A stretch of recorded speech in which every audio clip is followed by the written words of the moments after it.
Spasiba. Okay. So that's perfect. Did you go one after the other? So I'm moving more toward fillers today because I can do more with fillers in the office and people don't have to go through the recovery time. The fillers are great for youthful, and when someone has a lot of volume loss, what does fat offer? Less expense, faster global result. Because when you saw me put 4 cc's of fillers this morning, I could have put in 6 to 8 to 10 and not make her look overfilled if you do it right. So fat provides a really good ability to do great work. This morning's filler patient, fat would have been too much. So is fat permanent?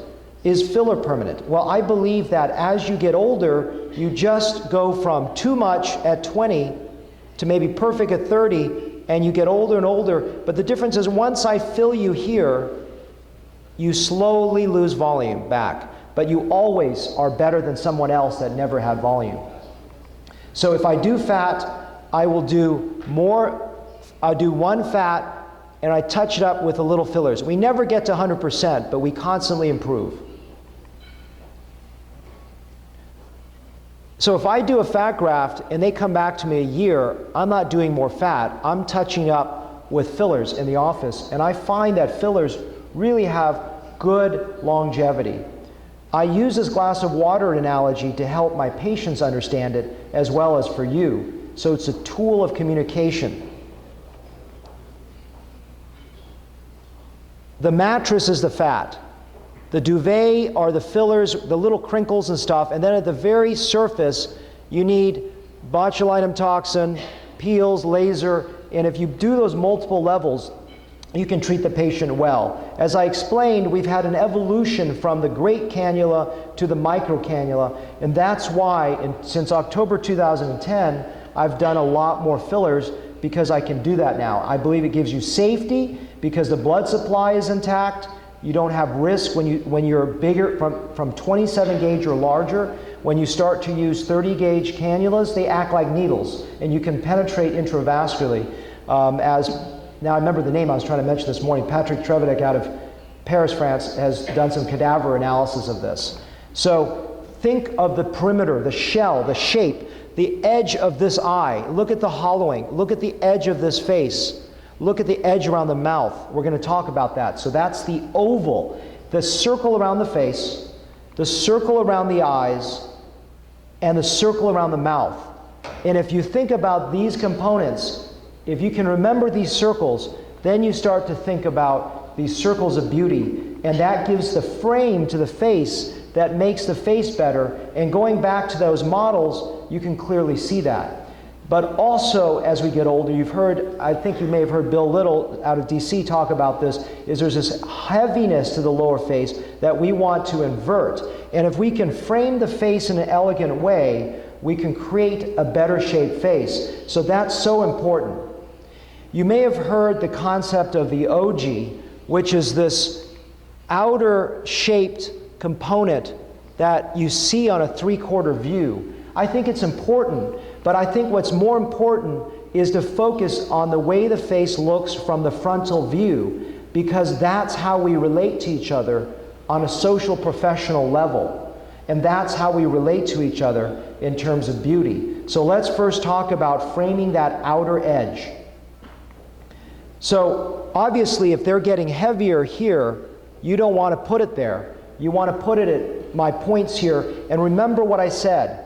This outer part looks like in age concavity, convexity over the zygomatic arch, and concavity below. So if you can create this more as a oval shape, the better it will be. That's my opinion. So avoid the X zone if possible, unless that person is very hollow. We'll talk about the eye framing now, which is, you heard, is the shape around the eyes.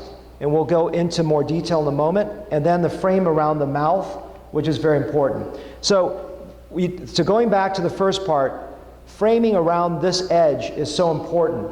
And if you can shape this component here and this component here and avoid too much in this anterior cheek, you create a better shape around the outside. And you saw my techniques to minimize pain. The less pain you have, the more patients will return to you. So I use 5 levels of vibration, or 4. I pinch, I shake during entry, my staff holds over a nerve with a vibration device and shakes. So it's so much vibration, the patient actually thanked me after I was done and said, man, I didn't feel any pain. That was so wonderful. If you reduce pain, you have better patient return. And then on the outer face here, you want to structure the shape, not only in the depression here, in the marionette, but the pre-jowl. Those are the 3 areas: marionette, anterior chin, pre-jowl. And that's the frame around the lower area. I know that I'm redundant, but redundancy means education. So let's talk about the eye. I'm publishing this, it's already been accepted for publication next month in PRS, and then the month after for a technique article in JAMA FPS, facial plastic surgery, with a video of how to do this. So the eye, the circle around the eye, really, in my opinion, as you heard earlier today, are 2 triangles: short limb, long limb, and then opposite, short limb, long limb. So as you saw, I'm very focused on changing the short limb, because when you change the short limb, you horizontalize the eye, and you horizontalize the eye. So I look, is this apex removed? If I can remove that apex and create horizontalness, then I can create a shape of a face with 15 syringes, of course neuromodulators, and it changes the face. Same room, same lighting, no skincare treatments, no fat graft. Are there stem cells? No, just better light.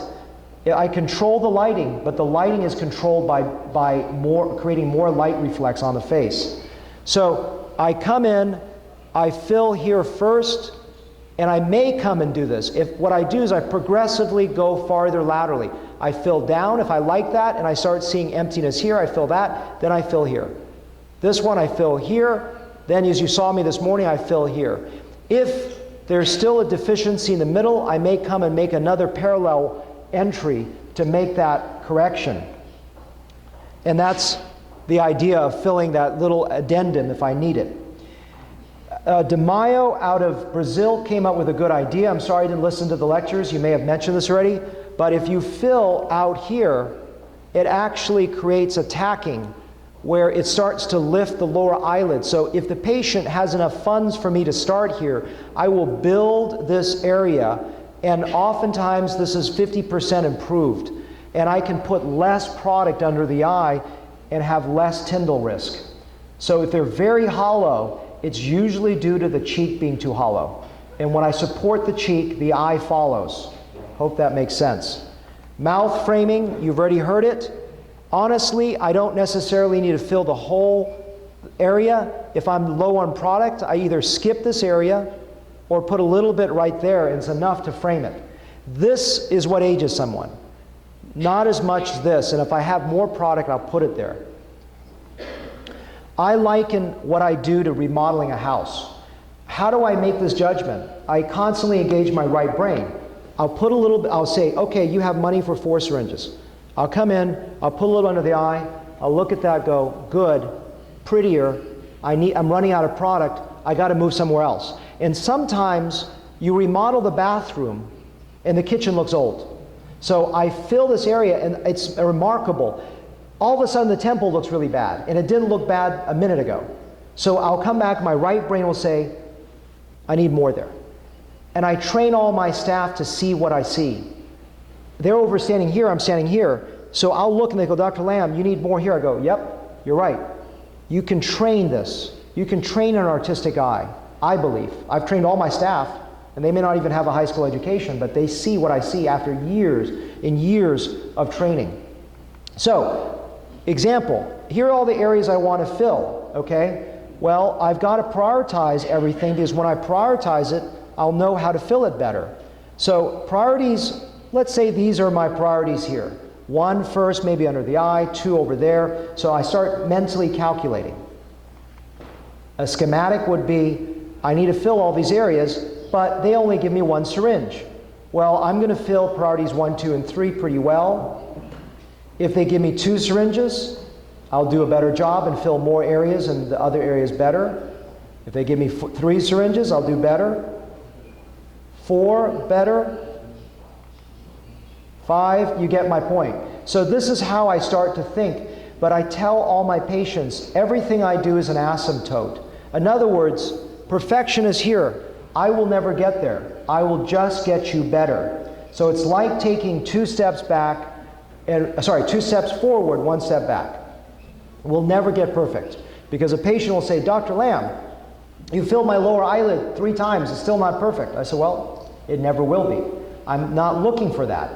I'm looking for what makes someone pretty and someone not as beautiful, someone well-shaped and proportional and someone not proportional. Are they too wide? Narrow the face. How? You saw me do it this morning, here and here.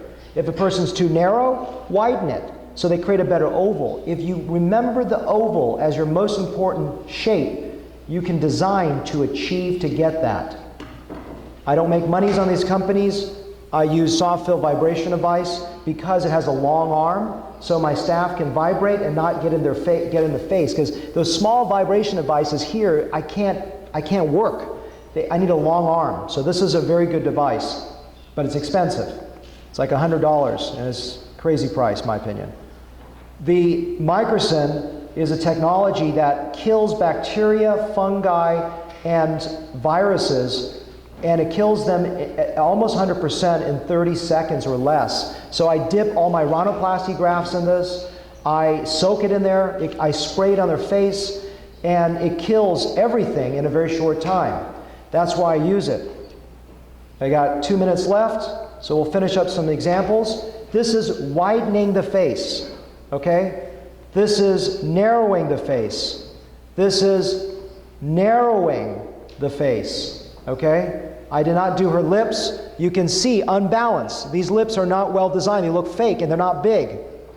But I blended it into the face. I'm sorry, she does have more makeup. This is for a news show. This is narrowing the face. How? Working here and here, so the face looks narrower. This is widening the face. This is 35 years old. This is 42. Slowly being built by fillers. So she looks younger at 42 than she does at 35. This is widening the face, okay? You saw that one. This is overdone eyelid surgery at 53. This is 60 years old, 7 years later, slowly done with fillers, and inverting this area so that now the upper portion is more of what your brain sees. If you constantly are deeply passionate about what you do and you constantly study the face, you will constantly innovate and constantly develop a better eye. So I believe technically this is not hard to do. What's more important is you train your eye and train your brain before you train your hands to do it. And I'm 1 minute early. Thank you.